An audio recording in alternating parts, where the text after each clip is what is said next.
Direttore, questo suo ultimo libro potrebbe essere considerato il tentativo di lanciare un messaggio ai giovani, dei quali peraltro si dice molto spesso che sarebbero stati, come dire, defraudati del futuro? Diciamo una cosa, il futuro, prima di tutto, una cosa che mi piace dire ai giovani è che il futuro è tutto da costruire, quindi non si può pensare che sia stato rubato, il futuro è da fare, è da costruire, è lì ancora e soprattutto bisogna, secondo me, smettere di dare questo messaggio ai ragazzi per cui ormai è un mondo di crisi e non cambierà più. No, il mondo è così oggi, ma non sta scritto da nessuna parte che debba essere difficile, complicato e in crisi anche domani. Ecco, in questo libro lei racconta tante storie,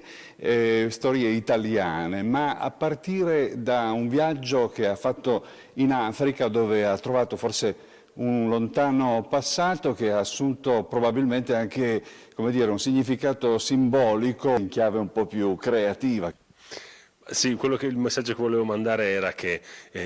anche i ragazzi di oggi non devono arrendersi, possono fare la differenza nella loro vita e magari anche in quella degli altri. E allora ho raccontato una storia che è una storia del 1970, che è la mia età, e che sono due ragazzi di 27-26 anni che appena specializzati in medicina decidono di sposarsi e la loro lista di nozze è tutto l'occorrente per aprire un minuscolo reparto maternità al nucleo di quello che sarebbe diventato un ospedale in un posto molto remoto dell'Africa, in una parte dell'Uganda. Io sono tornato 45 anni dopo a vedere le conseguenze di una lista di nozze. Ho trovato un grande ospedale che non aveva più 22 letti come nella lista di nozze, ma ne aveva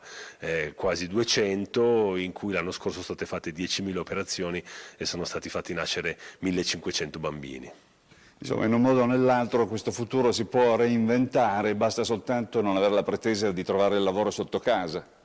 Ma diciamo così, adesso non volevo dire che tutti devono andare in Africa, si può anche trovare sotto casa, però bisogna leggere la realtà di oggi non più con le lenti del Novecento, con gli occhiali e con, come dire, le tradizioni dei genitori, ma bisogna leggerle come il mondo oggi. Il mondo oggi è completamente cambiato, i ragazzi devono immergersi nel loro mondo e cercare delle risposte all'interno dei comportamenti che hanno loro. Grazie.